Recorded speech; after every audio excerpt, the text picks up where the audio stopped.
চাচা, আমি ওর কাছ থেকে 50,000 টাকা নিয়েছিলাম। এই টাকার জন্য কিছুদিন পরে ও আমার উপর প্রচুর চাপ দিতে থাকে। কি করব, বাড়ির পিছনে যে 3 শতাংশ জমি ছিল তা বিক্রি করে ওকে 75,000 টাকা দিয়েছি। তারপরেও আমার টাকা শোধ হয় নাই। কি ব্যাপার ভাতিজা, তোমার কাছে নিল 50,000 টাকা, তাই না?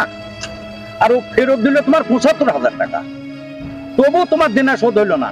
এই বিষয়টা তো বাবা আমি বুঝতে পারলাম না। চাচা, বুঝতে পারলেন না?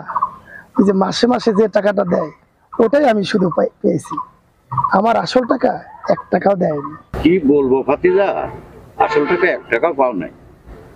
2 দিনের এই দুনিয়া, নিজেকে জাগ্রত করো, বিবেককেও জাগাও।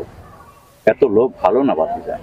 2 দিনের দুনিয়া সবই করে থাকবে, কেবল থাকবো না আমি আর তুমি।